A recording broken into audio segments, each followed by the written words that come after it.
Oi, pessoal, boa noite.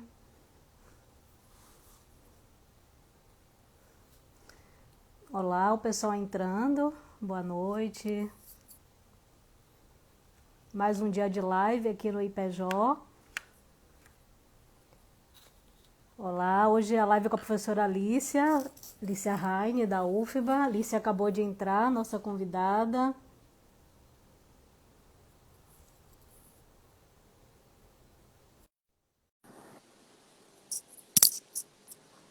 Boa noite, pessoal que está chegando aí, Ramires, Vanessa. Oi, Lícia. Oi, Jaque, estreando com você, que alegria, hein? Que maravilha! Eu acho que seu áudio está um pouquinho baixo, eu não sei se consegue Meu aumentar. áudio. Você Sim. disse que era preciso usar o som, né? Vem cá. É, Hã? Eu tô sem. Veja não, aqui, agora melhorou um pouco. melhorou Melhorou. o áudio? Mas ainda tá meio falhando, assim, fica baixo e se ela Não conseguiu, pode. se ela Peraí, conseguir um fone para vamos você. acertar isso. Aquele que eu comprei não serve, não? Esse aqui, não? O seu? Não é a mesma entrada, não. Não é. Boa noite, pessoal que está chegando aí, Ana. Sim. Eu tô lhe ouvindo muito bem, você não me ouve bem, né? Você está me ouvindo bem porque eu estou com o fone, ele fica perfeito. Se você conseguir um Olha, aí. eu estava com fone, mas não entra no meu. O outro não tem, não? Não, porque teria que Boa passar. noite, Denise. Conseguiu. Denise, a professora Denise Chaire estava me pedindo ajuda para assistir sua palestra. Ela Mas falou que olha, era, Denise. ela falou que era assistir a palestra da professora Lícia, minha querida amiga, e eu ensinando, né? É quase um novo letramento aqui no Instagram para quem entra pela primeira vez. Você que É, está fazendo, né, pela primeira vez a live aqui primeira comigo. vez Então... a live. Mas, enfim, colocou o fone? Conseguiu colocar aí? Não consegui ver no quarto, no outro. Pera, ainda que eu tenho um outro fone lá no teclado do fundo. Ó, Giza aí. Giza chegou. Boa noite, Giza. Lai. Tem um pessoal do IPJ e tem um pessoal do seu grupo aí que está chegando Tem do também. grupo, tem alunos também, alunos da graduação. Uhum. A gente só está vendo se Lícia consegue aqui um fone para o áudio dela ficar perfeito, né? Antes de ela começar. Se ela conseguir, ótimo. Pegou, Carol? Peraí, Carol encontrou? Ó, o pessoal do Nuped aí. Silvia chegou. Silvia é a querida do IPJ. Professora Isis, da UFRB. Isis, querida. Não, ainda que não entra, porque para fazer agora que a gente não sabe onde ele vai demorar muito. Ramires, olha o Ramires aí. O GPAD também está entrando aí. Professora Palmira, que é líder do GPAD. Só um minutinho que Lícia foi conseguir um fone aqui para que o áudio das duas fique bem, bem legal. Deixa eu ver um jeito.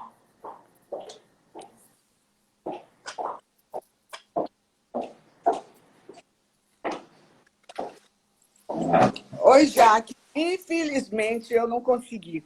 Eu Não, tenho. mas acho que Tá a gente melhor? consegue ouvir. A gente consegue ouvir. Pessoal, dê um retorno se vocês estão ouvindo bem a Ouvindo. professora Alicia. Fale alguma coisa aí, fale boa noite para ver se o pessoal está te ouvindo. Oh, eu vou ver se eu falo. Eu não falo alto, mas eu falo. Estão me ouvindo, alunos, colegas? O Tomara. pessoal do Nuped que entrou aí está ouvindo a professora Alicia? Está dizendo que tá ouvindo, sim. É Tá porque o meu... ouvindo mesmo? Tá, Silvia está dizendo que sim. É porque o meu áudio fica um pouco maior que o seu. Fica mais nítido porque eu estou usando o fone, né? Mas não tem problema, não. Primeiro, eu queria agradecer imensamente, né, a professora Alicia por ter topado aí esse desafio de fazer uma live no Instagram. É porque é um lugar, Alicia, que muitos alunos estão hoje em dia, né, nessa esfera digital. Muita gente está no Instagram. Com essa questão da pandemia, o conhecimento acadêmico passou a ser transmitido a partir de lives. e as lives nasceram no próprio Instagram, né? Antes de ir para o YouTube, antes de ir para o Google Meet, para outras plataformas, as lives nasceram no próprio Instagram. Então, é aquela coisa, ir aonde o aluno está e onde o povo está, né? Mas Carol, eu agradeço. Conseguiu aí? Ah. ela está tentando, mas é porque é Se ela... novo. Uhum. Ela disse que, como um fone novo, ela tem que. Como é o nome? Diria Bluetooth, diria. Como é? Configurar. Então, Ah, tá. que Não, aí mas ela disse que ia demorar, eu devia ter isso. falado. Mas Se estão me tiver... ouvindo. Mas estamos ouvindo sim, não tem problema não. Então, Lícia, eu queria agradecer, né, imensamente por aceitar esse convite. É uma alegria fazer essa live tão esperada, os alunos estavam esperando para ouvir a professora Lícia. Eu sempre falo, né, que é a precursora da linguística de texto aqui na Bahia. Eu me faço também parte do grupo, porque eu fui uma das primeiras aí que trabalhei com você também. Então, assim, eu acho que é uma alegria a gente poder conversar sobre esse tema, que é um tema pertinente, já que a linguística de texto, ela não só tem mudado, ampliado o seu objeto de análise, como também ela tem mudado, né, também pelo perfil, a própria contribuição. Então, ela contribui cada vez mais em diferentes linhas também, né, acaba fazendo um aporte teórico que vai conversar com outras linhas. Então, eu queria justamente sugerir esse tema, né? E para a sua fala, por ser um tema que eu acho que vai trazer um histórico da LT para a gente. Então, a linguística textual no Brasil, quais foram para você, né? Quais foram os avanços, as contribuições e principalmente, né? Você como também autora de textos que falam de uma nova fase, né? Da fase mais recente a fase bakhtiniana, descrever um pouquinho, né, para a gente, né, que você já tem feito isso tão bem em artigos, em publicações, em lives, porque teve o evento da UFBA que, né, você também, Foi. né, falou. Então, mas assim, aqui para o IPJ é sempre bom a gente ter digamos assim, um novo olhar, né, uma nova fala também sobre esse tema. Tá? Então, agradeço e vou deixar assim você bem à vontade, pode usar o tempo que for necessário e eu vou anotando as perguntas, viu, pessoal? Vocês que querem fazer perguntas, eu vou primeiro deixar a professora Alicia falar tudo que ela, né, tem que abordar sobre o tema e depois a gente vai para a sessão de perguntas. Se tiver perto de 1 hora, Alicia, eu te aviso para você entrar novamente para a gente ter uma segunda parte, certo? Então, você me avisa, né? Não precisa pedir a minha sobrinha. Não, tá, okay. eu te aviso. Então, pode ficar à vontade, agora a palavra é sua. Agradeço imensamente aí, né, a presença. Bom, inicialmente eu quero dizer que é uma alegria enorme estar com você, Jaque, porque você foi minha caloura na UFBA, eu nunca me esqueço daquela menina linda, com os olhos brilhando para a minha aula, e que terminou doutora em linguística textual e linguística como toda, que você sabe, quem cursou aqui o curso de letras na UFBA, o mais antigo, nós tínhamos mais disciplinas, fonética, não é? Então, você tem essa formação muito boa. Então, eu quero dizer que eu adorei ser convidada. É um prazer imenso estar com vocês, apresentar as novas ideias, não é? Pode ser que a gente esteja certa, pode ser que não, mas a gente tem trabalhado muito, não é? Sim. Então, isso é muito importante. Bom, eu não sei se há tempo para eu fazer um histórico da LT, mas eu vou tentar, não é? Em primeiro lugar, para muitas pessoas que não estão aí, meu sobrinho disse que ia assistir, mas eu acho que ele disse por dizer, não é? Eu quero dizer o que é que representa a linguística textual, não é? Alguém me perguntou outro dia por que linguística textual? E a linguística? Bom, é muito simples, todos nós que estudamos isso, não é? A linguística textual, ela surge, não é, de forma sistemática, que ela vai surgindo antes, ainda na antiguidade, mas de forma sistemática a partir da década de 60. Precisamente em 1964, quando se instaura pela primeira vez na Alemanha a linguística de texto. O porquê dessa linguística de texto? Bom, nós estávamos naquela época em 1964, não é? Antes nós já tínhamos a linguística que a gente pode denominar de várias formas: ortodoxa, formal, não é? Então, essa linguística tradicional, essa linguística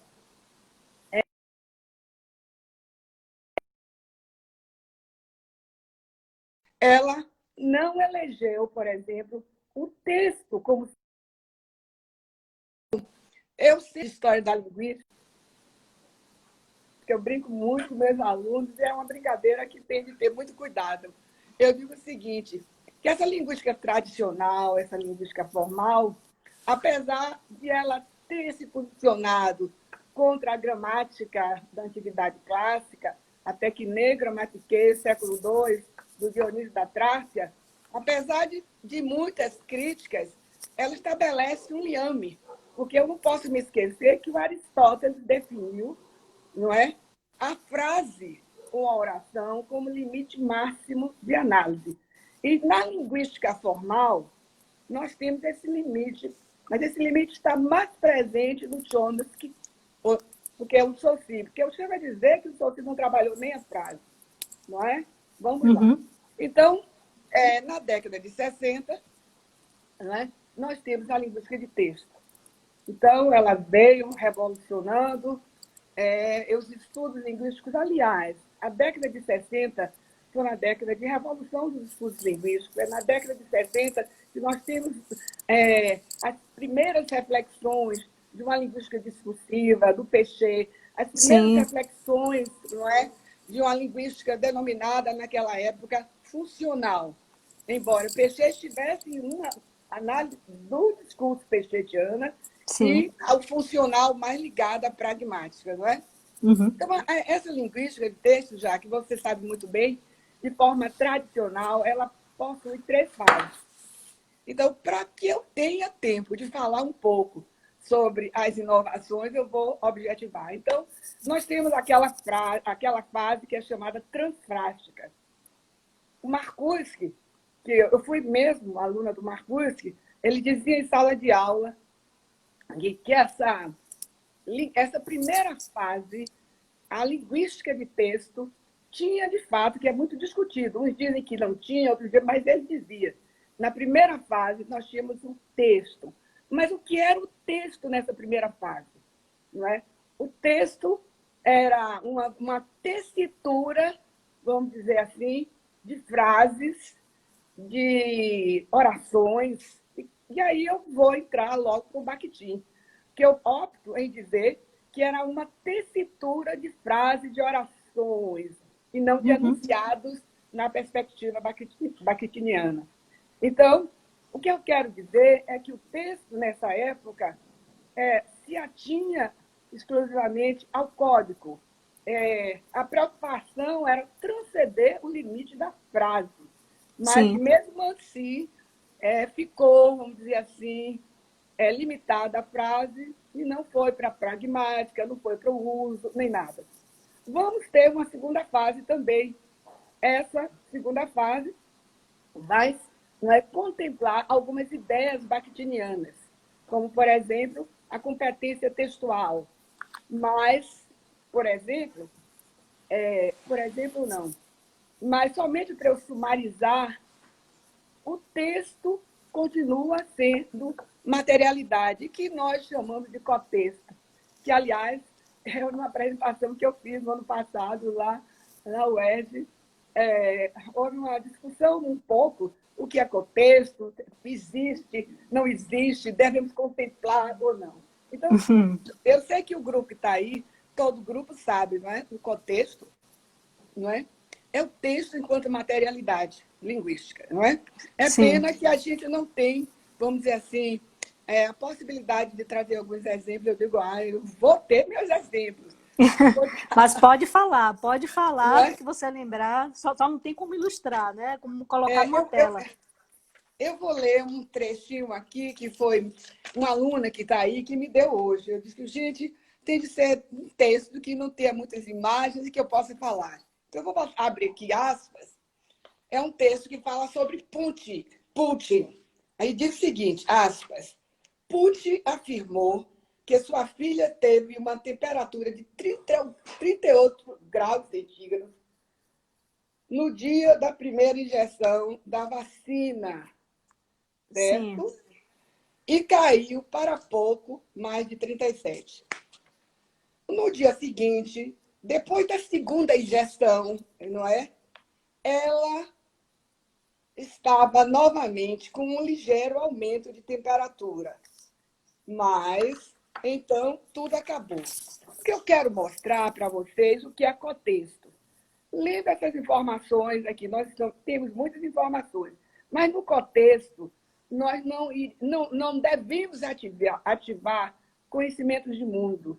Nós não devemos ativar, nesse caso aqui, as questões políticas, as discussões sobre as vacinas, vale, não vale, quem é o Putin, qual é. Nada disso entra, porque a interpretação se atém ao código, é o código pelo código, não é?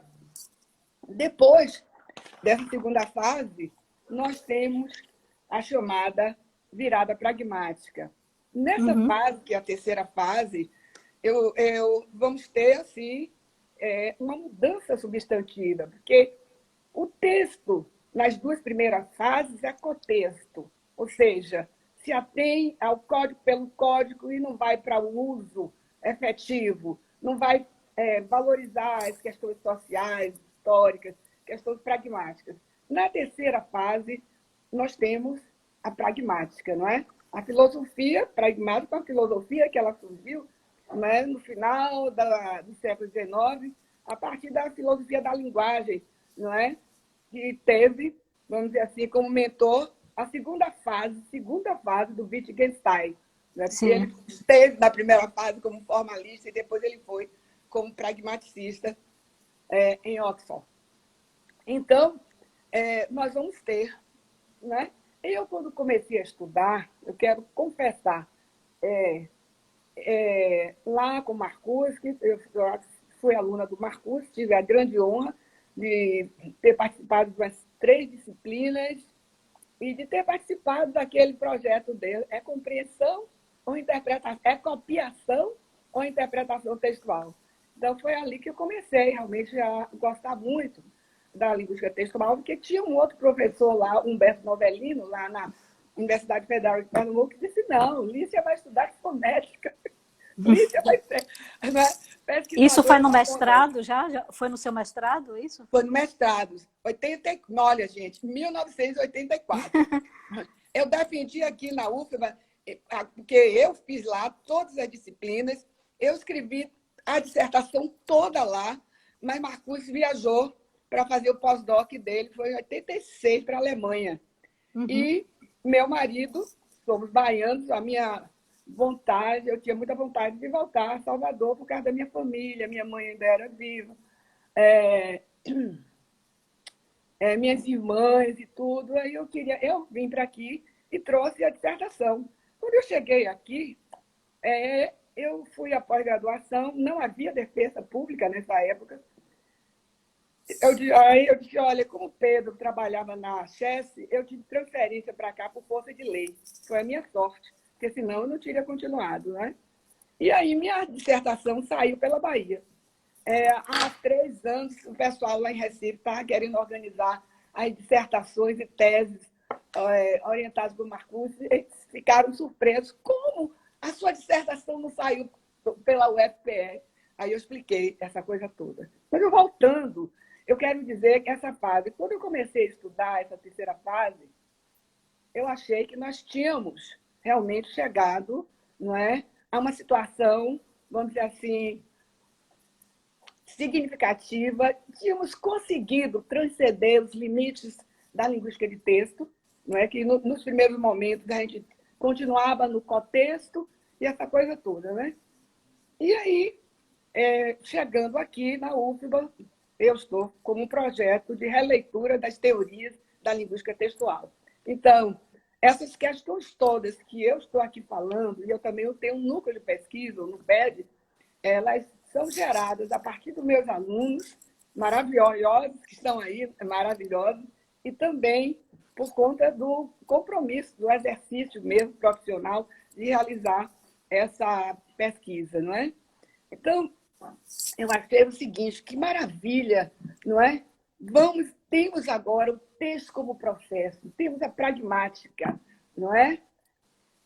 Temos o sujeito pela primeira vez se instaura no seio linguístico de forma sistemática através da filosofia. Então, eu achei que estava muito bem. Só que com o andar da carruagem, eu venho observando que essa fase ela é importante, mas eu queria até ouvir sua opinião, Jaque. Mas eu percebo, e já vi isso em vários trabalhos, quase todos os trabalhos que estão centrados na terceira fase, na virada pragmática, ou teoria do texto, como é denominada, não é? Quando eles vão tratar da coesão textual, sobretudo coesão textual, eles se atêm ao trabalho, vamos dizer, do Halliday e Hassan. Então, e quando a gente fala Halliday e Hassan, não é? Eles apresentaram, Halliday era inglês e Hassan parece que era meio Nicei, qualquer coisa assim, né? Pela primeira vez, em 1976, eles apresentaram, não é, um trabalho maravilhoso, que é base para os estudos da coesão textual, não é? Só que o Halliday diz que a coesão é um processo endofórico. Bom, meu Sim. Deus, é endofórico. Ninguém não diz isso, mas eu estou dizendo. É endofórico. E apesar de termos a pragmática em paralelo, na análise, a análise fica restrita a esse enfoque endofórico, que quer dizer, não é? E aí você sai da deixe, sai do esofórico total, né? Você não Sai tem como abordar. completamente. Aí você fica assim, não é? Eu comecei a perceber algumas incongruências na teoria, por conta do trabalho, né? Uma das incongruências é exatamente essa. E nem Cor, ninguém, eu adoro Cor, inclusive quando ela estava aqui, vinha aqui para Salvador, ela ficava comigo, que ela tinha uma dieta horrorosa, e eu, assim, muito gentil, queria fazer tudo, que Marcuse dizia que ela era a princesa da LT, e eu concordava plenamente. Eu lembro. Você lembra, né? Você, Marcuse, esteve presente na sua dissertação, não foi? Então, eu tenho observado o trabalho de Cor, eu tenho acompanhado o trabalho de Cor de muitos outros professores, aí eu tenho... Bom, além dessa limitação, não é, na terceira fase, nós encontramos um sujeito pragmático, não é? Que também entra em contradição com a própria filosofia, que dizem que a filosofia é interativa, mas o sujeito pragmático mostra que ele não é interativo. Ele é dono do seu dizer, ele é intencional, ele é eminentemente individual. Então, vamos Ele ter essa é limitação. ativo, ele é estratégico, mas não é interativo. Ele não tem essa interação. A Cor, naquele livro, daquela coleção que Mussalin e Bentes organizaram em 3 volumes, no volume verde, no livro Introdução à Linguística Textual, ela não fala disso, mas nesse livro ela faz uma crítica pragmática, lembrando, dizendo que a pragmática entra com uma concepção nova de linguagem. Então, linguagem e ação. Eu, muitas vezes, em sala de aula, estava muito animada. Gente, a pragmática entrou, é ação, vai agir, e vamos interpretar. Mas ela vai dizer, não é, que a pragmática, a linguagem, vamos dizer assim, é a crítica que ela vai dar uma olhadinha aqui, que é a crítica pragmática, ela vai dizer, já no sociocognitivo interacionista, que ela vai dizer o carro-chefe da pragmática é o conceito de linguagem, linguagem como ação. Sim. mas não uma ação conjunta. Uma ação conjunta. Então, isso ela está dizendo que é individual mesmo, que não há interação, não há a Uhum. possibilidade de interagir com outros interlocutores, que seria maravilhoso. Bom, Isso. essas três fases, infelizmente, são as fases que estão aí no Google. Se alguém botar, nós vamos encontrar essas três fases. E quando se fala em coesão, nós vamos lá para o Halliday Hassan, porque ficou mesmo, todo mundo estuda, mas a gente precisa observar. Nós que somos pesquisadores da LT já, eu comecei, quantos anos? Quase 40 anos. Olha, eu comecei com Marcuse em 86. Concluí minha graduação lá. Em 88 eu vim para Salvador. E até hoje eu estou.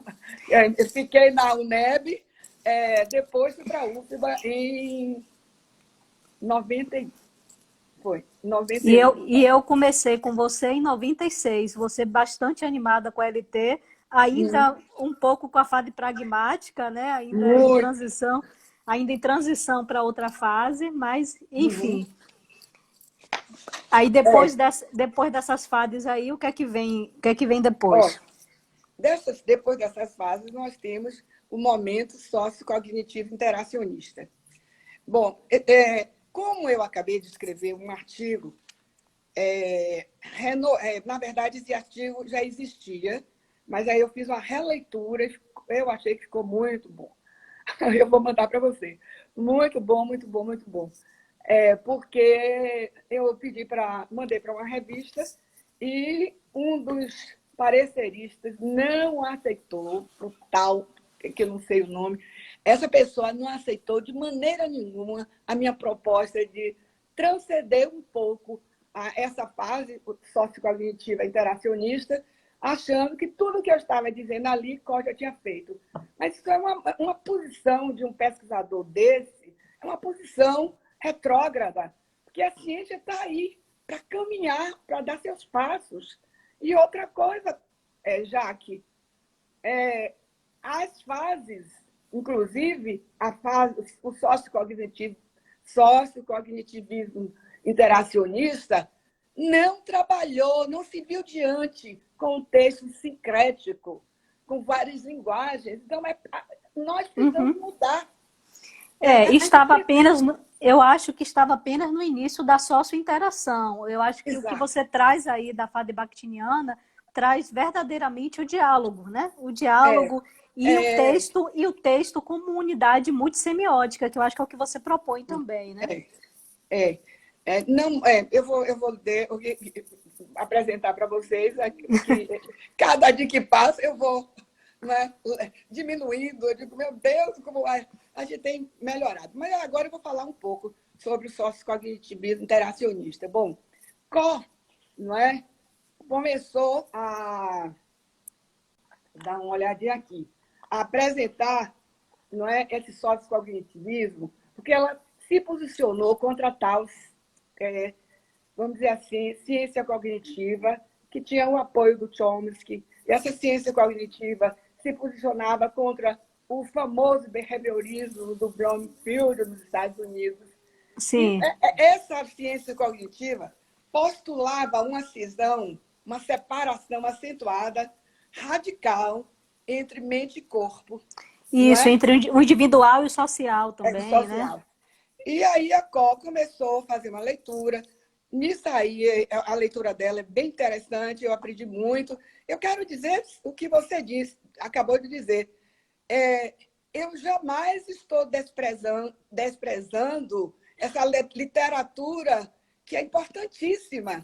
Porque a Có, por exemplo, não é? Ela vai trabalhar com o cognitivo, não é? Ela vai Sim, sim. trabalhar muito com o cognitivo, ela vai trabalhar com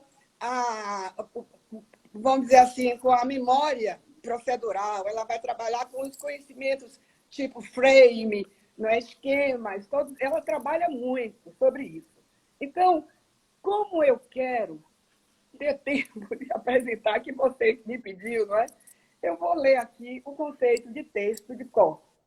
Eu não critico, mas e depois eu fiquei pensando. Ela diz o seguinte, está no livro dela, de 2004, página 33. Aspas de novo. O texto passa a ser considerado o próprio lugar da interação e os interlocutores, sujeitos ativos que, dialogicamente, nele se constroem e por ele são construídos.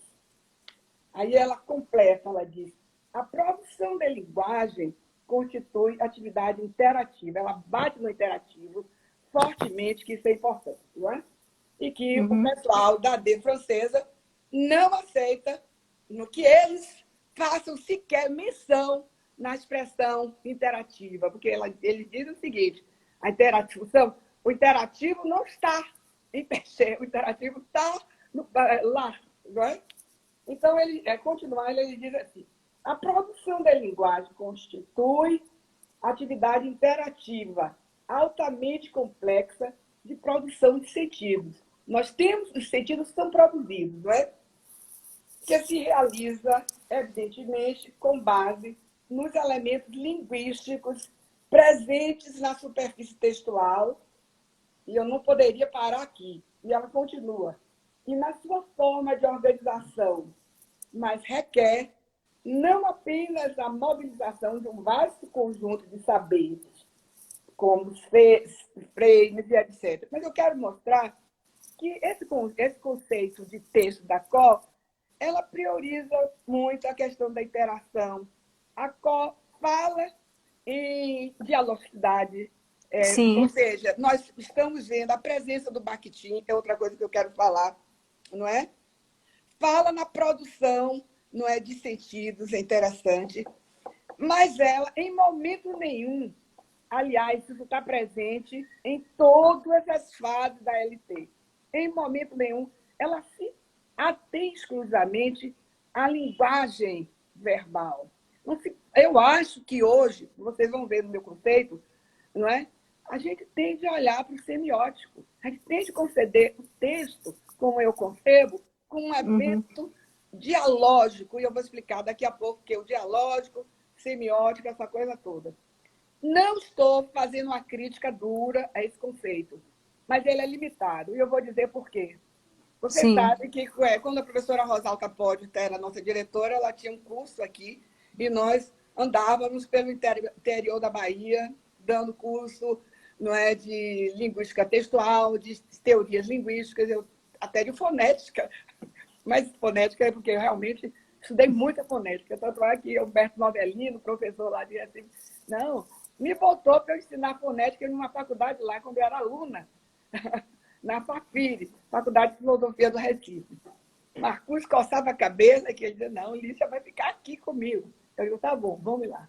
Aí terminei fazendo uma opção mesmo para ficar com o mestre, que era uma pessoa assim, encantadora, ele valorizava muito o aluno, ajudava muito o aluno, você sabe disso, e era dedicado. Eu acho que essa dedicação que eu tenho à linguística e aos meus alunos, eu acho que eu recebi dele. Ele passou e passou muito bem, e de você também, não é, Jaque? Também, recebi dele e de você também.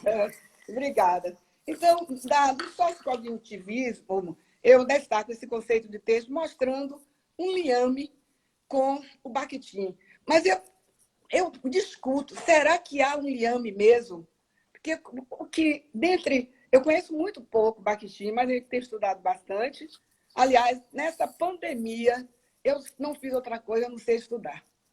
Mas estudando já, que eu estou super feliz, porque eu faço o que eu gosto. Algumas pessoas chegam aqui, não é? Às vezes, minha irmã, outro dia, disse assim, não, foi o marido de Palmira. O marido de Palmira, minha filha, acho que quase todo mundo sabe, e ele chegou aqui no domingo. E eu estava assim, estudando, entrava e saía.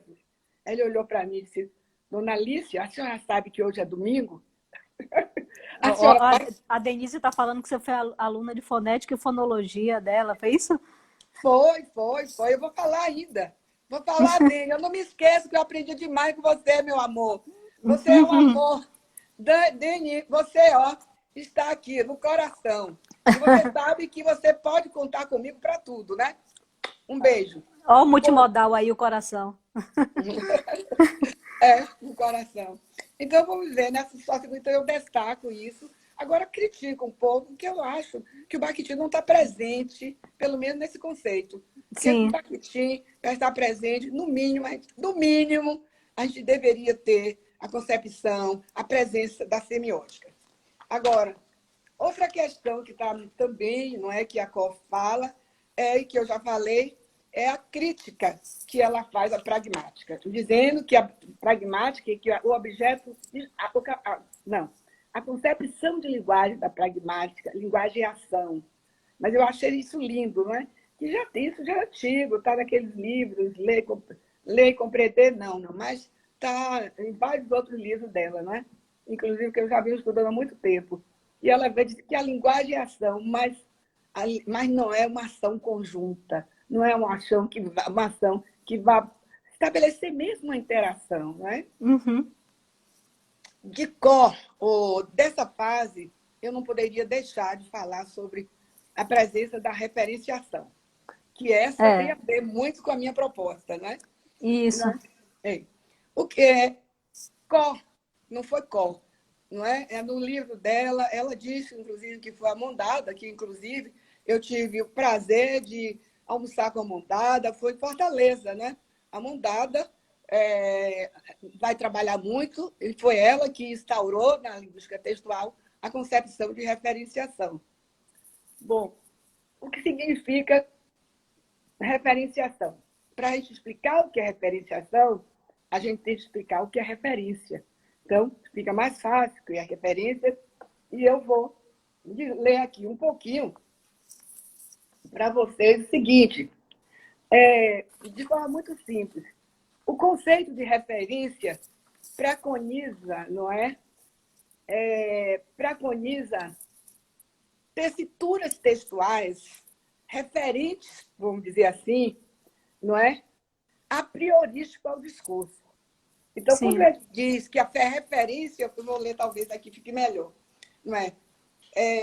Concepção de referenciação. Na década de 90, foi incorporada aos estudos da LT, substituindo o conceito de referência, que preconiza uma relação de correspondência direta entre as palavras e as coisas a priorísticas ao discurso, não é?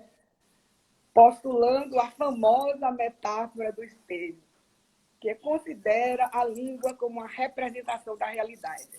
Esse conceito, aliás, o conceito de referência da LT, não é? Eu acho, embora Mondada tenha feito referência, olha o que eu vou dizer, a esse conceito de referência, que está presente nos estudos discursivos, em quase todos, nós temos a presença desse conceito. Mas o conceito, para mim, Jaque, de referência, que esteve presente na linguística textual, é o conceito de referência que foi apresentado por Halliday e Hassan. isso. Foi Não como eu é? aprendi na década de 90, né? Depois Então, passou o conceito de Mondada, que foi de referenciação, passou para referenciação. a referenciação. E o que seria a referenciação?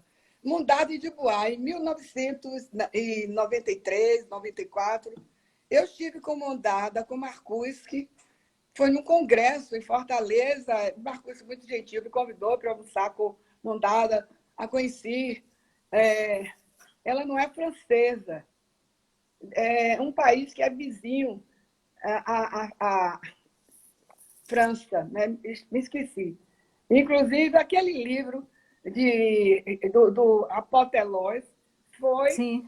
eu que mandei. Minha irmã morava em Estrasburgo nessa época, e minha irmã foi falar com Mondada e comprou um livro lá. Não é? Ah, Então, ah, Có não tinha um livro, tirou cópia do meu. Para meu mestre, eu comprei o livro. Eu disse: traga dois, que eu quero um está lá com os livros dele, com minha dedicatória, não é?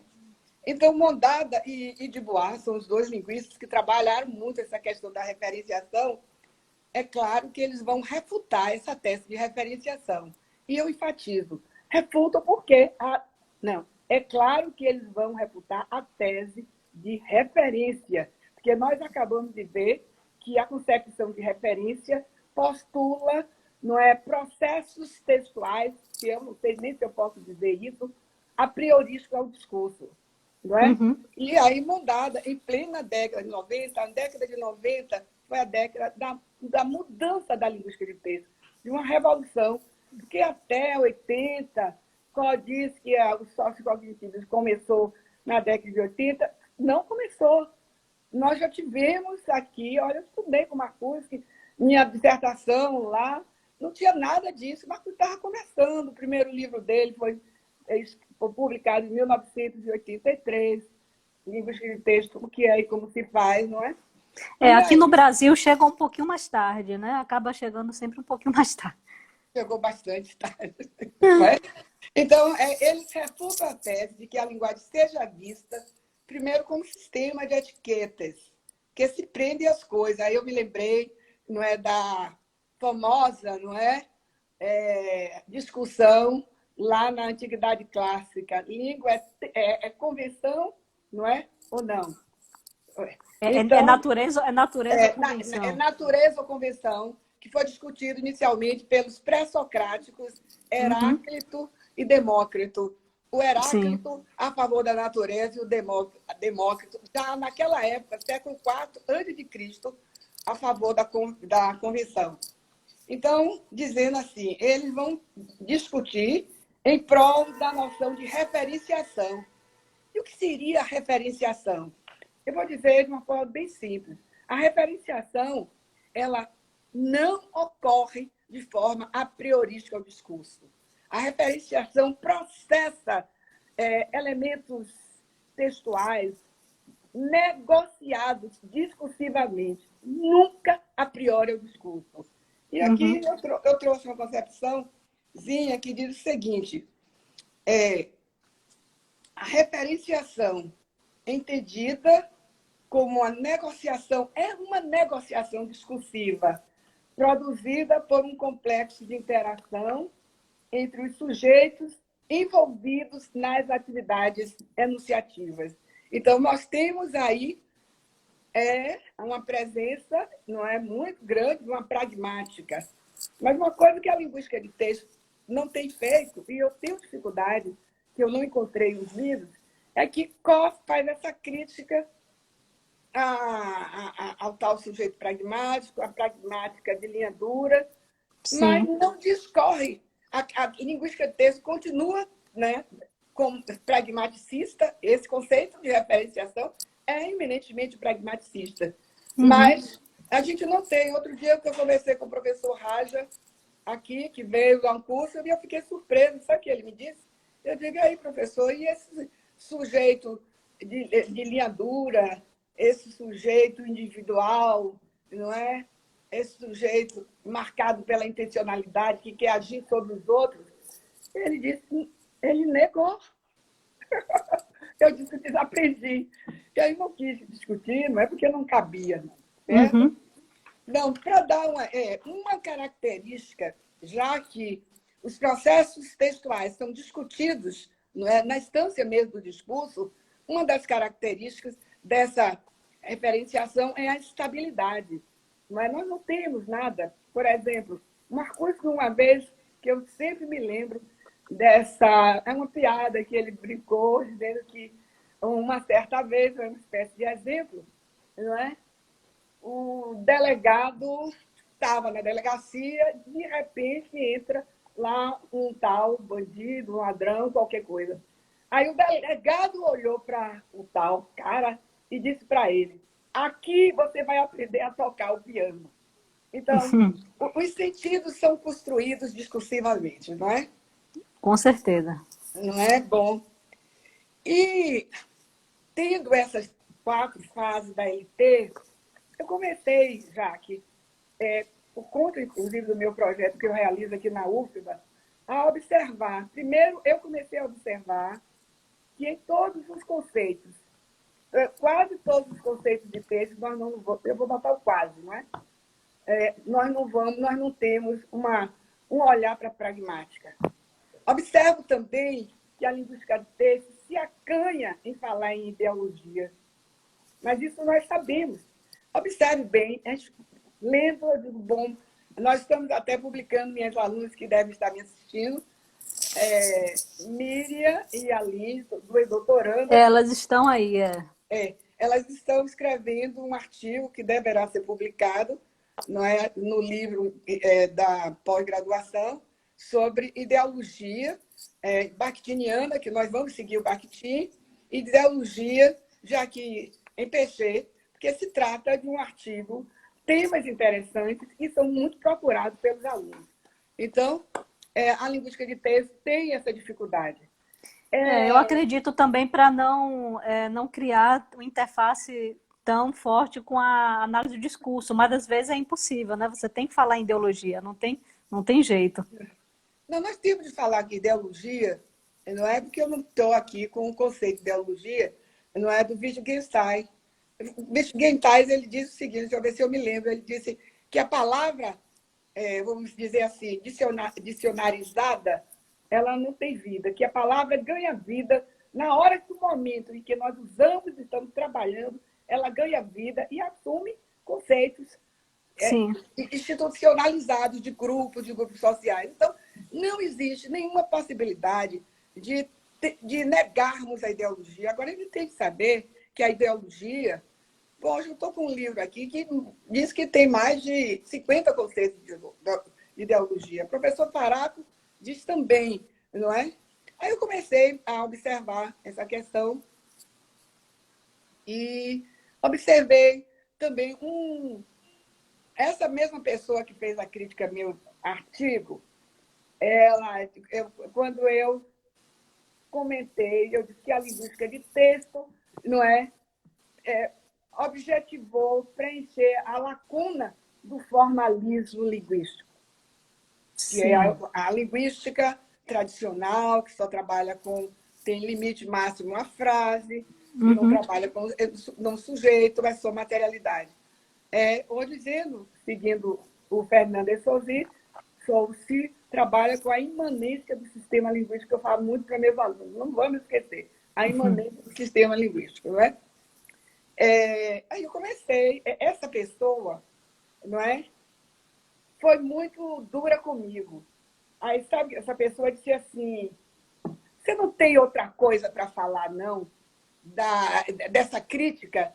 Isso já isso já é repetido, você não tem outra coisa? Mas, olha, eu me lembrei de Rui Barbosa. Rui Barbosa diz, não é, que nós devemos agradecer a essas pessoas que nos fazem críticas, que, na verdade, elas estão nos ajudando a olhar melhor as coisas. Mas ciência é isso, né, Lícia? Ciência é esse conflito, essas oposições justamente de visões, né?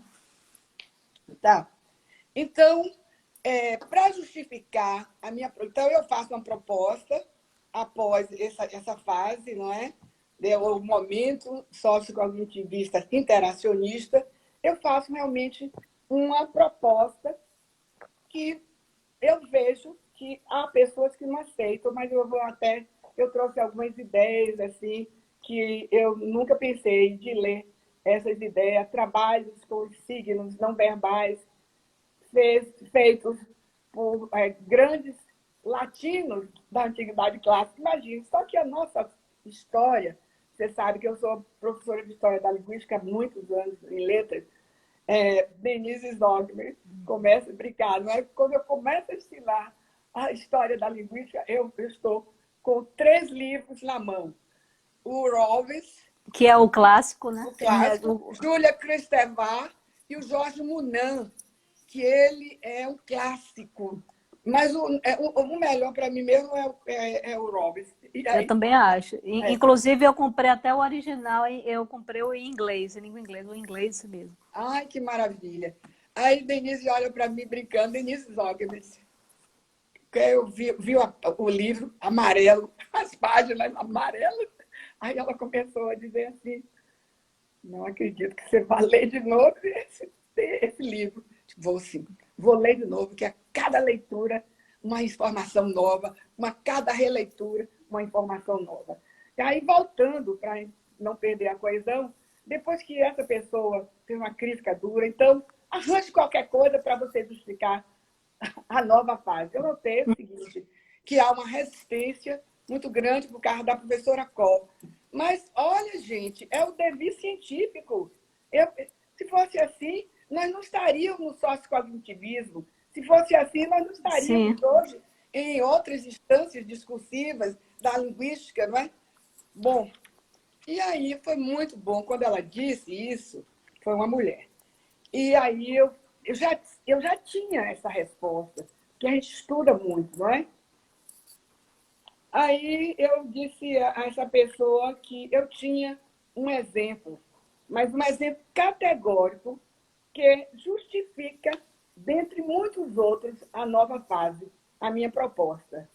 E aí eu digo, aí eu vou ler para vocês, é bem simples, todo mundo conhece, mas eu vou ler que fica melhor. Aí eu disse para essa pessoa o seguinte, eu escrevi, um exemplo categórico que eu digo que mesmo o sociocognitivismo apresenta resquícios do formalismo. Olha, isso é muito forte. Vocês podem concordar ou não. E acho que foi por isso que essa pessoa se posicionou de forma muito dura. Aí eu disse, olha, um exemplo categórico desses resquícios, olha o que eu encontrei. Simples, de respeito à tese de que o princípio de aceitabilidade como a contraparte da intencionalidade. Então, isso começou com Robert de Beaugrand, que, inclusive... sim. Você conheceu o Beaugrand aqui comigo? Sim, ele não esteve Ele esteve aqui com a... Na UFBA em 90, acho que foi 97, se eu não me Foi, engano. você estava aqui, não estava? Me lembro, É, assisti. e depois ele ficou muito tempo aqui, passou um tempão, mas essa aqui, repetindo. Então, a COS sempre defendeu isso, que não é dela, mas ela adotou, não é, de Beaugrand, que diz o princípio de aceitabilidade como a contraparte da intencionalidade. Esse princípio está entre o segundo momento até o sociocognitivismo, certo? Nós vamos ter esse princípio. E eu disse, princípio presente em todas as suas fases. Eu até exagerei um pouco.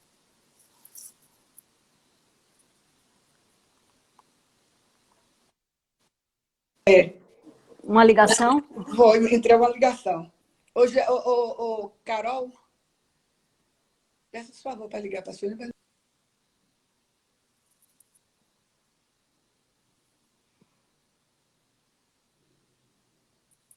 Travou aqui um pouquinho. Desculpe, travou. Então, eu vou Travou. repetir. Travou. Eu vou repetir. Então, o princípio é esse. Princípio de aceitabilidade como a contraparte da intencionalidade. Presente, eu botei em quase todas as suas fases.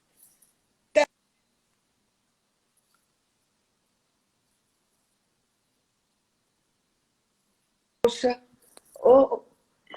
é ligação, Gê. Se puder avisar para não ligar agora. Você me dá licença, eu vou pedir para avisar. Licença aí. Clara? Só um minutinho, viu, pessoal? Estou anotando aqui as perguntas que o pessoal está fazendo.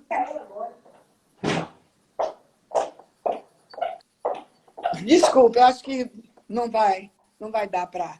Então, eu vou repetir, eu não sei se as pessoas... Então, um dos resquícios presentes também no sociocognitivismo interacionista é o princípio de aceitabilidade como a contraparte da intencionalidade. Aí eu digo que esse princípio está presente, inclusive, no sociocognitivismo interacionista, e é uma tese que macula o sujeito, tornando-o relativamente submisso às intenções do seu interlocutor. Além disso, Thor estabelece uma relação bionívoca entre intencionalidade e aceitabilidade. Então, se a gente lê a retórica do Aristóteles, nós vamos ver a intencionalidade presente, mas nunca através dessa relação bionívoca, não é? E aí, vendo com Bakhtin, eu digo, já estudando com Bakhtin, eu digo, em se tratando de Bakhtin, não é possível aceitar essa tese de passividade em função do seu arcabouço teórico, que postula, dentre outros, que postula, dentre outros, não é, um sujeito eminentemente responsivo, que se posiciona, critica e age. Então, né, no PED, lá na nossa base, a gente nega, viu, Jaque? Nós negamos essa relação bionívoca. Eu acho que parece que somente no PED que faz, que se posiciona dessa forma. Nega-se, por outro lado, a referida relação bionívoca, por entender que a intencionalidade, sem nenhum aproveitamento filosófico, é um traço inalienável à singularidade do sujeito. Então, a gente vai ver essa intencionalidade como traço inalienável à singularidade do sujeito, e não Sim. estabelecer essa relação. Então, é um trabalho nosso, não é? E aí, vocês estão vendo que eu fui para o Bakhtin. Então, eu precisava, para sugerir uma nova fase, eu precisava de um filósofo, não é?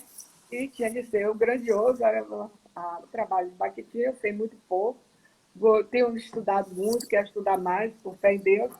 Então, para construir um conceito de texto, eu fui a Bakhtin e me pautei pela concepção dele, que ele vai dizer o seguinte, aspas, a comunicação verbal, olha o que Bakhtin diz sobre a comunicação verbal, é sempre acompanhada por atos sociais de caráter não verbal, gestos do trabalho, atos simbólicos do ritual, cerimônias, etc., dos quais ela é, muitas vezes, apenas um complemento, desempenhando um papel meramente auxiliar. Mas o que me chama a atenção é essa concepção semiótica do Bakhtin, é o caráter não verbal.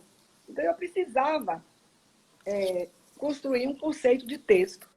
Para construir esse conceito de texto, eu tinha de me apoiar na concepção de Bakhtin. E criamos o seguinte conceito de texto. Eu quero dizer para vocês que eu venho, não é, polindo esse conceito de texto. E nós chegamos ao seguinte conceito de texto.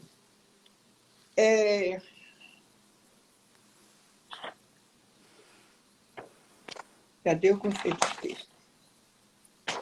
Vamos aqui. Considera-se, aí é nosso, né? Considera-se o texto como um evento dialógico, semiótico, falado, escrito, abarcando, pois, não somente o signo verbal, mas também os demais signos no seio social, entre parênteses, imagens, sinais, gestos, meneios da cabeça, elementos pictóricos, etc.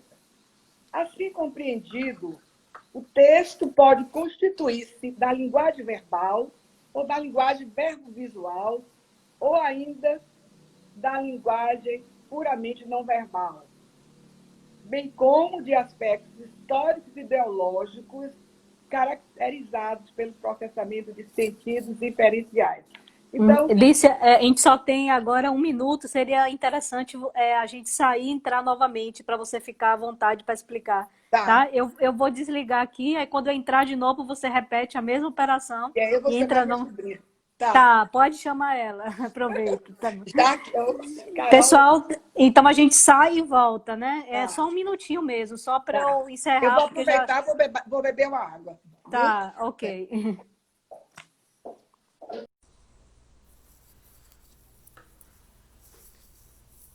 A gente aqui de novo, voltando aí para a segunda parte da live com a professora Lícia. Oi, Lícia entrou novamente. Pessoal chegando. Espera que eu vou aceitar aqui, Lícia.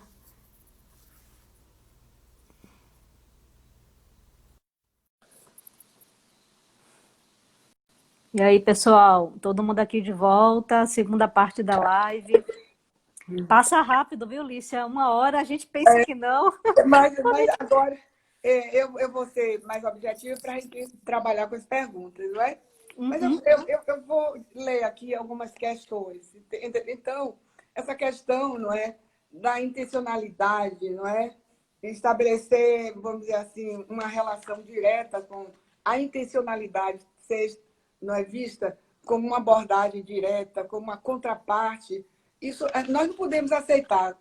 Nós não podemos aceitar isso na LT. Eu sei que ninguém é dono do saber, eu estou aprendendo muito, já estou estudando LT há mais de 30 anos, mas eu tenho aprendido muito, não é? Além dessa questão que foi apresentada, não é? Eu comecei a observar, eu acho que eu dei uma pulada aqui, não é? Sim, eu comecei a observar o seguinte, como eu disse para vocês, a linguística de texto não se preparou para esse arcabouço teórico da linguística de texto, não se preparou para trabalhar com os textos sincréticos. Sim. Não tem como. E é por isso, uma das pessoas que fez a crítica disse, olha, a CO trabalhou, sim, com os signos não verbais, identificando. Ela disse, ela não fez menção, mas ela trabalhou. Aí procurou mostrar, bom, pode ser que a gente entenda dessa forma, eu não entendo dessa forma de jeito nenhum, não é?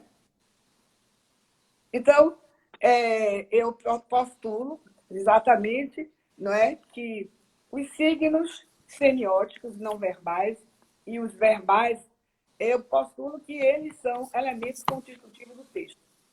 São elementos constitutivos do texto. Sim. Os livros didáticos, até o Marcuse fez várias pesquisas sobre isso, sempre apresentaram um conceito de texto, mesmo tendo a charge, tendo um texto sincrético, quando eles faziam referência ao texto, eles só iam diretamente para a questão do código verbal. Inclusive, aquele Era muito livro limitado, né, Alice? Ainda é muito limitado. é mesmo, já que você sabe disso. Então, nós temos um livro, que esse livro foi o primeiro livro nosso do núcleo de pesquisa, é o texto no livro didático. Esse livro está assim. Você tem esse livro, Jaque?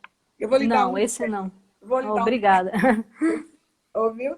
Então, a gente fez uma análise de uma coleção, não é?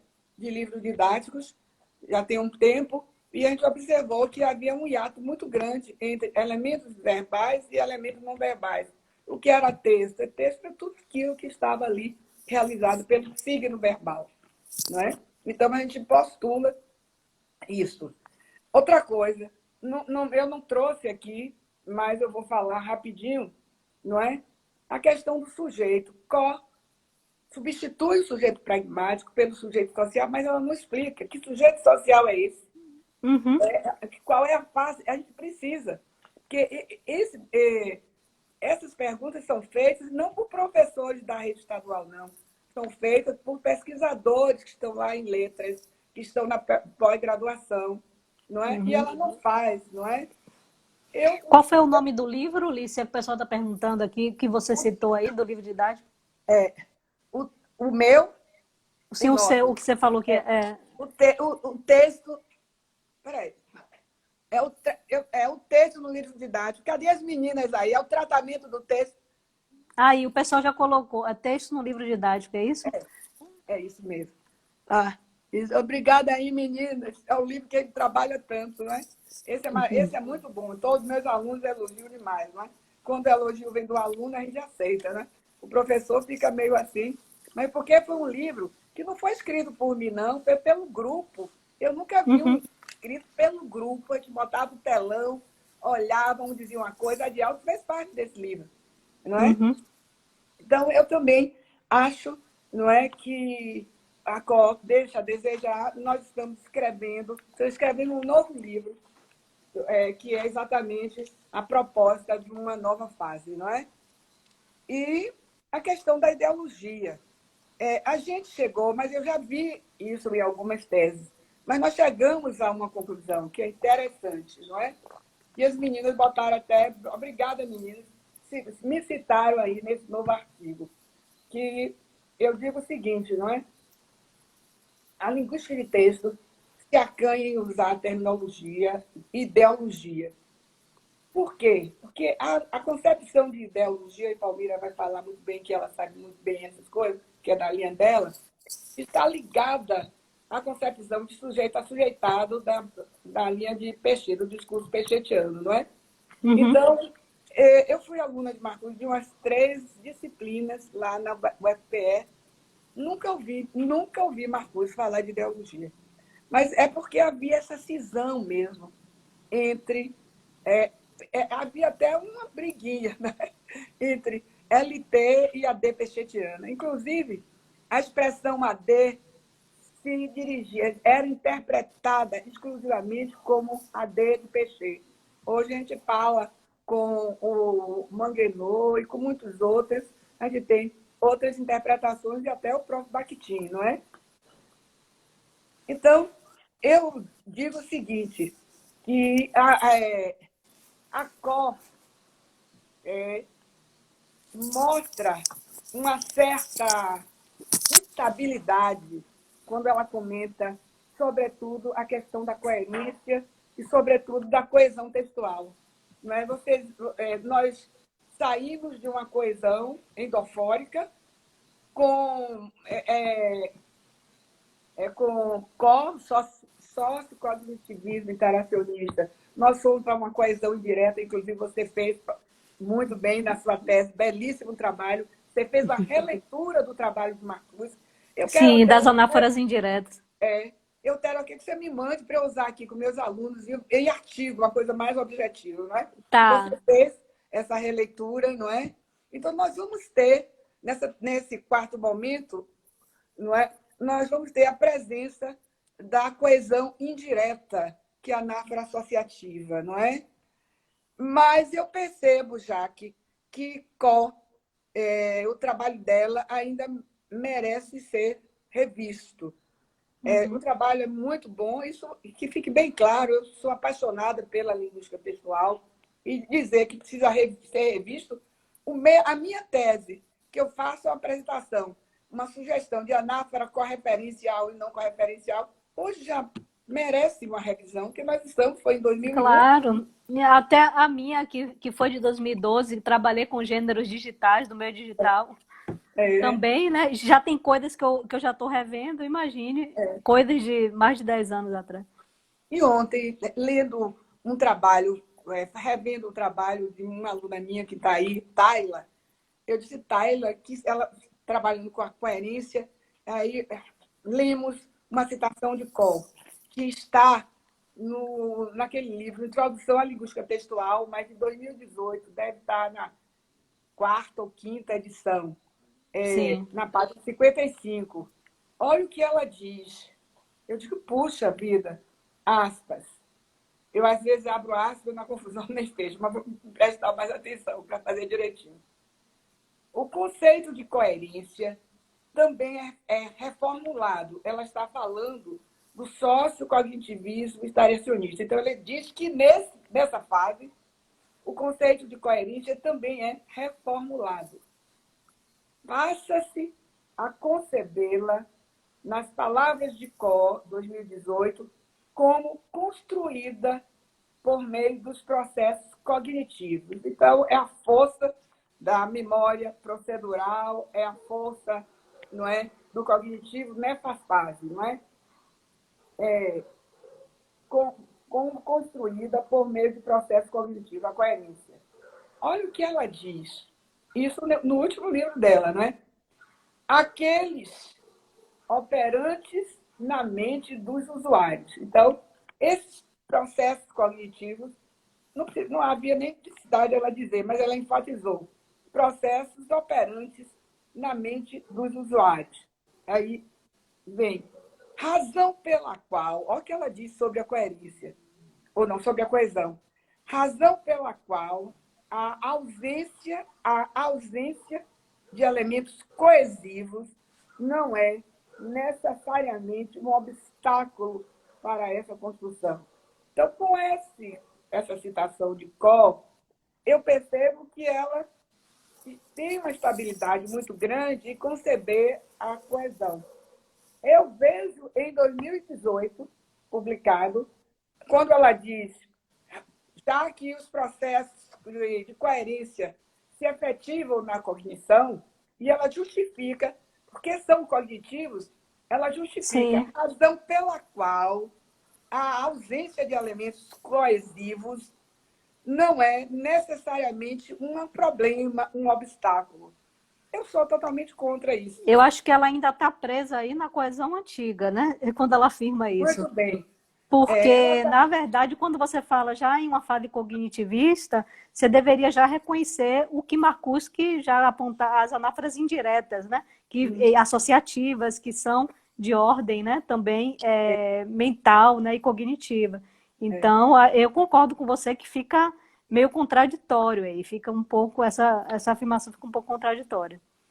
E se fizermos, aí eu fiz, não foi agora, para apresentar lá em Lisboa, não é? Não foi em Lisboa, foi uma cidade do interior, vamos dizer assim, em Portugal, eu fiz o levantamento do conceito de coesão apresentado por Cole. E a gente encontra, ela se repete muito a mesma coisa e vai mostrar essa instabilidade. Ela defende a anáfora associativa, que é exatamente o exemplo clássico, vou dizer em língua portuguesa. Chegamos numa vila, ponto. A igreja estava aberta. Então, nós temos uma coesão aí que não é gramatical. Até hoje eu lembro desse exemplo aí na sua tela. Esse exemplo ele foi apresentado em 1919, quando Halliday e Hassan sequer tinham feito aquele trabalho de coesão clássica, né? E aí eu postulo, não é, a partir do conceito de texto, eu não poderia, veja bem a nossa ideia, eu não poderia sugerir uma coesão, não é? Ou melhor dizendo, eu sugiro ampliar a noção de referenciação para referenciação semiotizada. Eu não podia fazer isso sem ter um conceito de texto, não é? O texto é que norteia. Eu tenho observado isso, é interessante, não é? O texto vai nortear o que a gente pode trabalhar dentro dos elementos da tessitura, da coesão. Se a gente não tiver no texto, não é? Esse aparato teórico, não é possível falar de coesão, não é? Coesão semiotizada, anáfora semiotizada, e outros, inclusive já tem algumas teses, umas 3 dissertações, tenho teses que os meus alunos têm seguido aí, com coragem, né? A minha proposta, não é? Então, o que eu quero dizer para vocês é que, não é? Nós vamos propor, não é? Eu até queria, não sei se dá, foi até uma Tayla também, que Tayla hoje trabalhou com a prova, viu, Tayla? Por exemplo, se a gente tiver um exemplo assim, não é? Do símbolo do vírus, veja aí se dá, pelo menos. Está dando? Dá para ver? Esse aqui é um texto, não é? Mas Tô é vendo. um texto que nós vamos ter aí uma âncora semiotizada. Dessa âncora vão surgir elementos anafóricos, vários elementos anafóricos, verbais também e não verbais. Vai depender da interpretação. Então, nós não podemos deixar de conceber os elementos não verbais. Eles atuam também como elementos de coesão. Se a gente segmentar, nós estamos voltando à linguística formal, que sempre trabalhou com código, dizendo aí como Saussure, o Paulo Ramos veio com a proposta pela semiótica, né, da anáfora visual, né, que trabalhando com quadrinhos. Então é isso aí, a gente não pode desconsiderar essa coesão a partir desses elementos. Eu sei que inclusive eu tenho um livro do Paulo Ramos. Agora, nem Paulo Ramos, nenhum outro categorizou com tanta precisão como eu faço, que eu acho, não é? Eu digo que existe uma referenciação semiotizada, Semiotizada. semiotizada, não é? Outra questão também que a gente tem discutido nessa nova proposta, não é?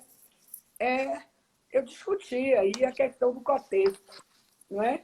Essa questão do contexto é uma questão que vem sendo muito discutida, inclusive está no novo artigo meu aí sobre, não é?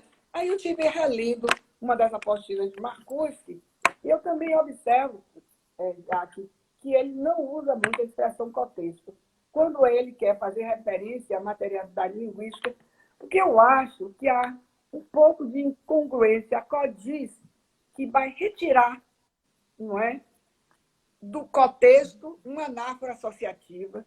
Para mim, não dá para a gente associar contexto com contexto. Então, eu sugiro que a gente... essa expressão já está aí, não é? Não é?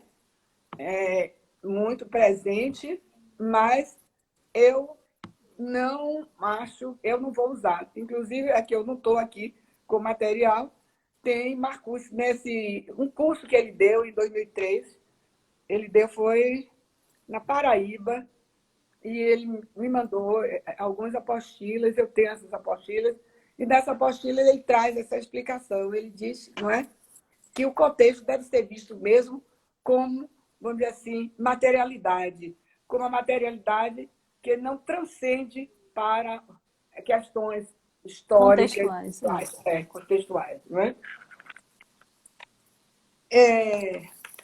Se puder resumir para a gente ir passando para as perguntas, é ótimo. Não. Então, eu vou resumir, não é? Tem muita coisa, não é? Mas eu vou dizer para vocês o seguinte, que a minha proposta se pauta muito bem em questões que a LT vem, não é, repetindo sobre a questão, né? Não trabalha com a ideologia, não trabalha de forma muito clara com o sujeito social, não trabalha com o dialogismo, porque o dialogismo envolve N características. Então, é isso aí, as meninas podem... Desculpe, viu? Você pode ir coordenando. Não, mas foi ótimo. Eu me senti, Lícia, nas suas aulas, desde aquelas aulas de História da Linguística maravilhosas e da própria linguística, né? Adorei, né? Tudo que você trouxe aí para a gente. Acho que o pessoal também já tem muita gente elogiando aí, desde a primeira parte. E é isso. Eles não fizeram muitas perguntas, tem duas pessoas aqui que perguntaram, mas a gente vai também, depois das perguntas, a gente vai puxando outras, né? Eu só queria comentar assim, sobre o tema da live em si, né, que foi esse caminho da linguística textual, né, os avanços dos quais você falou muito bem a partir dessas fases, e as contribuições, né? Eu só queria assim, ressaltar uma parte, eu acho que é perfeita essa abordagem aí bakhtiniana. Confesso que no início eu fiquei sem entender direito a diferença da fase sociocognitiva interacional para a fase bakhtiniana lá atrás, quando você apresentou, mas hoje em dia, para mim, isso está claro. Eu acho que talvez para a pessoa que pegue realmente de início. Então, de fato, assim, hoje para mim está clara essa necessidade de trazer um sujeito mais dialógico e esse alargamento da noção de texto, ele foi em etapas, desde a pragmática, né, essa concepção de texto está sendo ampliada. E eu diria assim, puxando a sardinha também para o meu lado, né, só fazendo aqui um breve comentário para a minha temática, eu acho que um dos avanços da linguística textual dos anos 2000 para cá foi a análise dessas práticas comunicativas do meio digital. Por quê? Elas tomaram assim, uma relevância, né, grande, elas assumiram uma relevância enorme a partir do momento em que vocês têm essas práticas aí multiplicadas dentro do corpo social, né? Então, a minha tese mesmo já foi sobre o gênero do jornal, mas no jornal digital... Você lembra, né, da minha tese? O Júlio Araújo estava na banca também. Então, nós, Lícia, trabalhamos muito na fase que a gente começou, pelo menos que eu comecei, você foi antes, né, mas assim, em 96, com aquelas temáticas de referenciação, né? Principalmente a coesão e coerência estavam, né? Assim, Tá no presente. ápice. Depois veio com a proposta do Bogran, né? Isdresler, aqueles fatores de textualidade.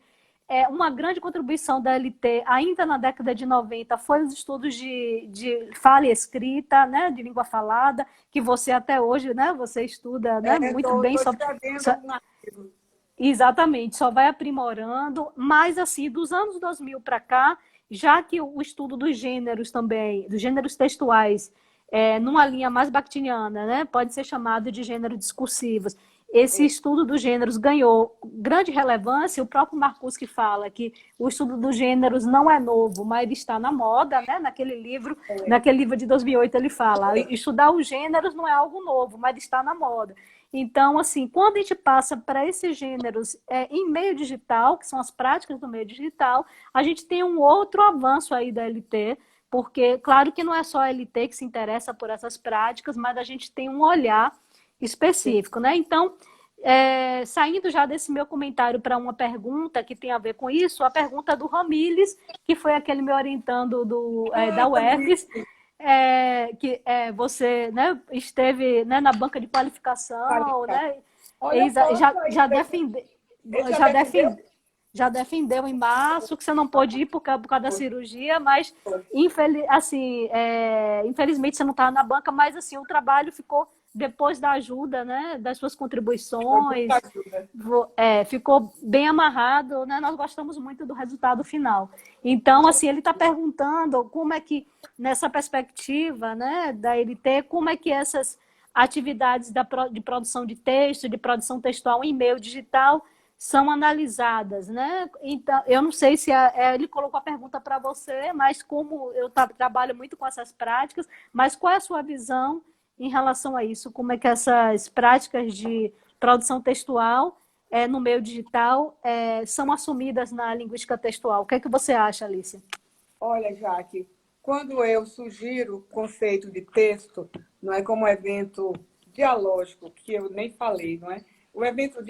O dialogismo abarca sujeitos, abarca historicidade, abarca semiótica, abarca uma pluralidade de conceitos, que essa pluralidade ela está presente lá no livro que eu fiz a referência, não é?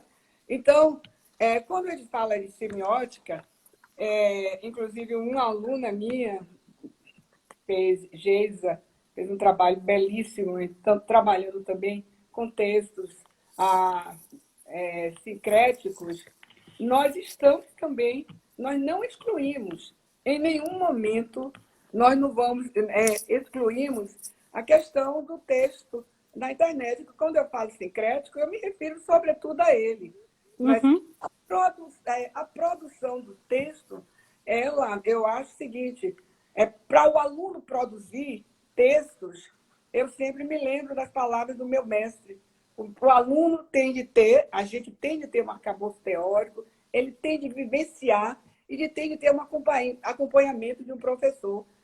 Nós vamos aceitar, uma aluna minha, lá de Cruz das Almas, me apresentou, não foi ela que produziu o texto, de uma criancinha, não é? Eu acho que era 7, 8 anos, texto, olha, naquela época, foi quando o Rosalta estava como diretora, já tem uns 7 anos, não é? 2013 é que eu passei a coordenar o curso, 7, 8 anos.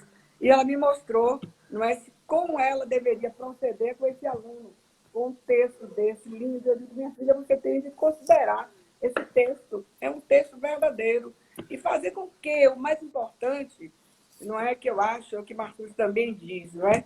Quando a gente está trabalhando com crianças, a gente tem de mostrar as diversas possibilidades de produção textual. Pegar, por exemplo, produzir um texto através da, vamos dizer assim, sincrético da internet, pegar esse texto, não é, como ele está, considerar as suas características inerentes e retextualizar para outra forma. Inclusive, Inclusive, o Ramírez, ele fez, você lembra da qualificação dele? Ele fez a dissertação saindo do meio digital para um não digital, pegando conversas no É, WhatsApp e transformando num texto dissertativo argumentativo. Então, é isso que você está falando mesmo, nessa exatamente. proposta. E isso é muito produtivo para a aprendizagem da Sim. escrita, mostrar para os alunos que existem as diferentes formas de escrita, não é? É como eu tenho eu acho que existe, mas eu acho que esse texto meu precisa, não é, ampliar. Mas eu tenho um artigo que diz a escrita no meio social.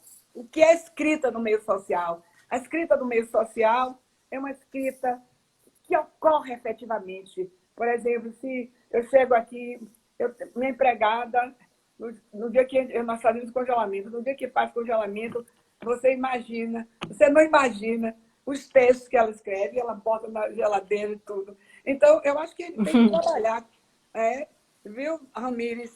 Eu me lembro muito da sua dissertação, gostei muito, Jaque me deu, como sempre, né, Jaque? Me dá uma honra de estar com Jaque, que eu quero muito Jaque. Eu sei que ela está na Federal do Recôncavo, mas eu quero muito Jaque comigo lá e eu talvez, mas já estou, daqui a alguns anos eu não estarei lá, mas vou fazer como Célia, não é? Com o seu Vamos trabalho. continuar o seu legado aí. Vamos Ouviu, continuar aí, Ramiro? em LT. Aí eu queria dizer para Ramires que o trabalho dele é maravilhoso. Ele tem que colocar isso em prática. E o livro do Marcuse que ajuda muito. É claro que se a gente for reler, eu tive contato com a retextualização, que ele foi da fala para a escrita, é maravilhoso. Mas dentro de uma abordagem muito tradicional, você vê que hoje É. podemos fazer um livro da escrita, procurar retextualizar a partir de textos, de hipertexto, vamos usar um nome generalizado, não é? É isso aí. Mas A professora agora pergunta de Denise, viu? uhum. Da querida professora Denise. Qual a sua definição? Na verdade, são duas perguntas, mas como são um pouco Meu próximas, Deus, que eu honra. vou ler as duas e você já responde as duas em conjunto. Primeiro, ela pergunta qual a sua definição de discurso, né? O que você está assumindo como discurso. E segundo, como você diferencia a análise do discurso e linguística textual atualmente. Ô, Deise, duas perguntas interessantes, não é? Eu vou dizer, sabe o que eu digo para meus alunos? Eu digo o seguinte, não é?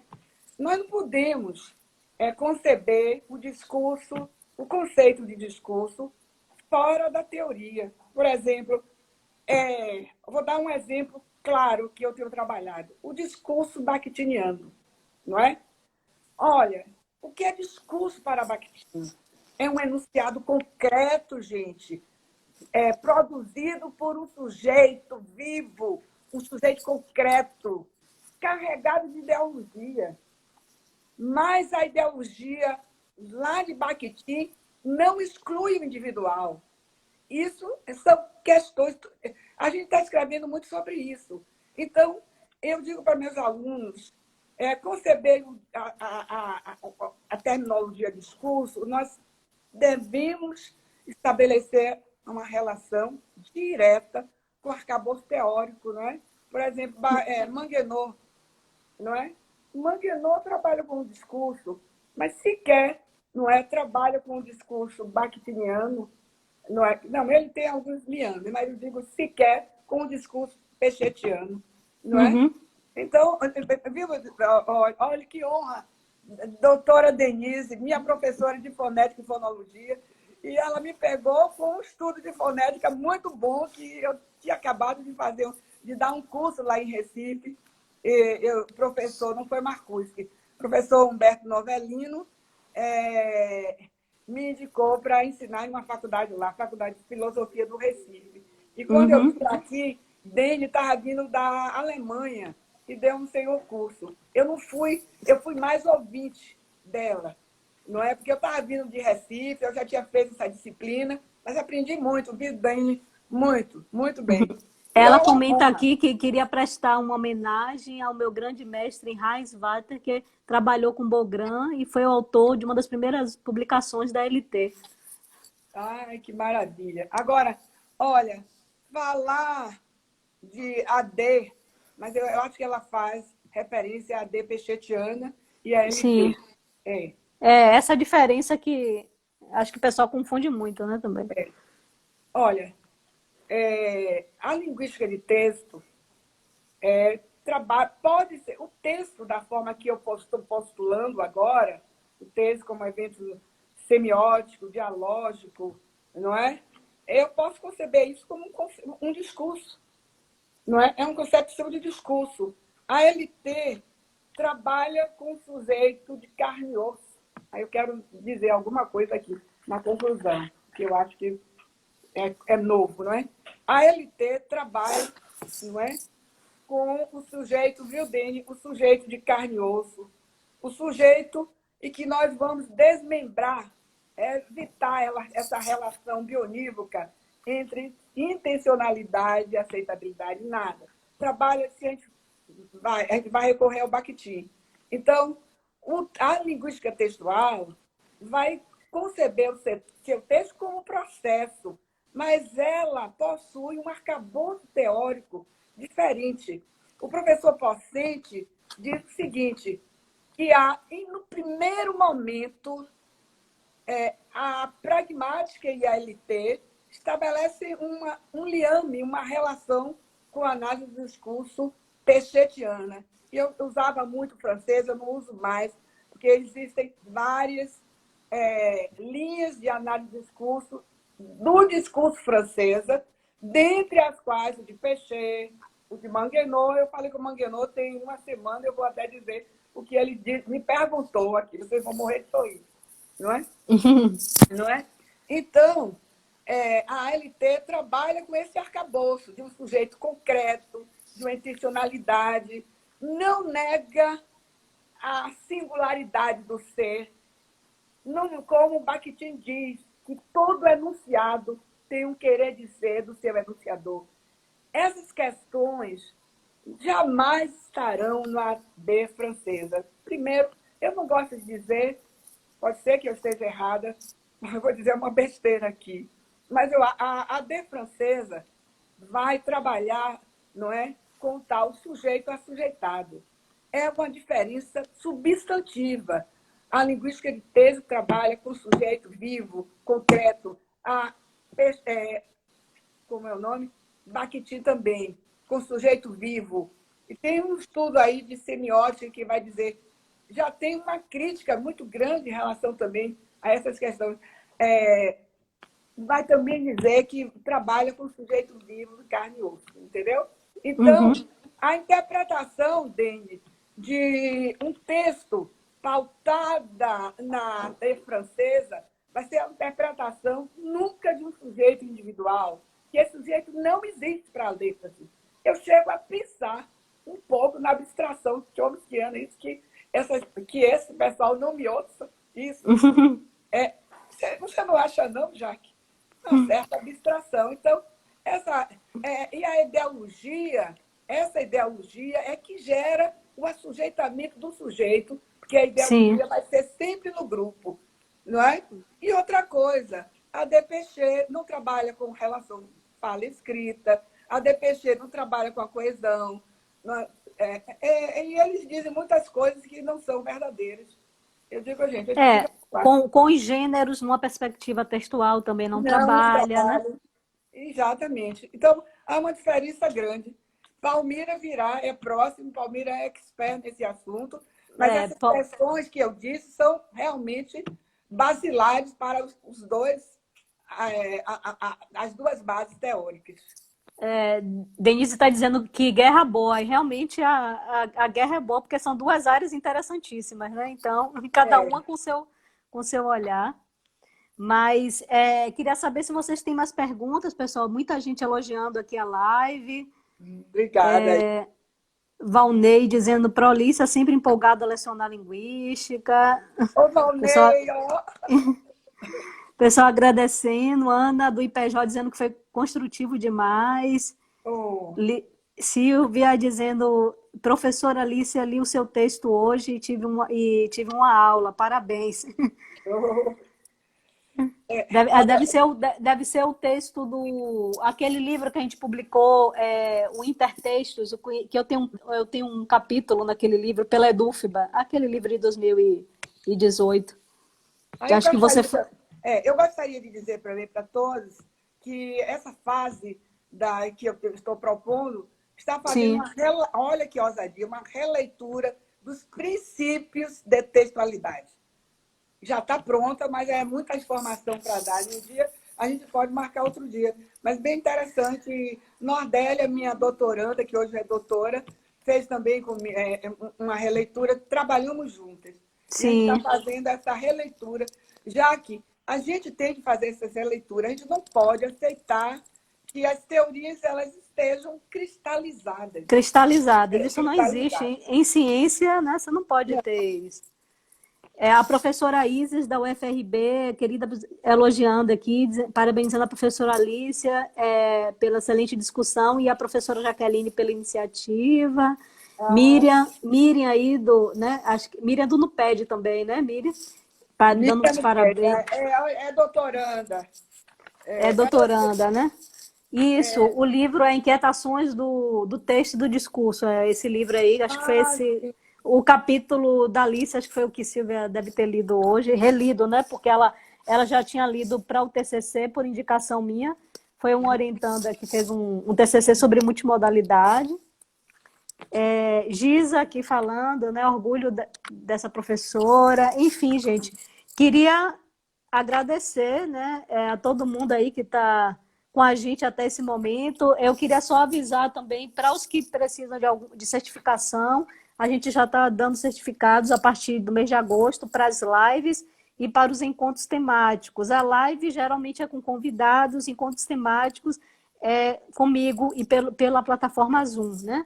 Então, quem precisar de certificação, sempre 30 minutos antes a gente vai disponibilizar o formulário ai, e que 30 bom. minutos depois, tá? Então, quem ficou até agora e quiser certificação, até meia hora, quando terminar a live, 30 minutos depois, a gente vai deixar lá o formulário, certo? Muita gente aqui comentando, falando, professora Alicia foi minha inspiração para seguir na linguística, Juninho Alencar, a minha Ah, também, Júnior, a minha também, Nordélia também comentando e elogiando. Enfim, eu acho que esse tema, ele não se esgota aqui, Lícia, porque é, são muitos avanços, né, que a LT passou nessas 3 fases e as contribuições são inúmeras, né? Eu acho que a gente tem que, de fato, refletir, né, sobre cada momento e ver o que pode ser aprimorado. O Vitor da Alicia travou aqui, será que ela vai sair? Não sei. Se tiver. Vamos ver se ela volta. O Vitor travou um pouquinho. Se voltasse para me despedir. Acho que. Tomara que ela volte. Vou segurar só um minutinho aqui, gente, para ver se ela volta para eu me despedir aqui da professora Alicia. Denise, obrigada também pela participação. Deixa eu ver aqui se ela entrou de novo. Acho que ela entrou.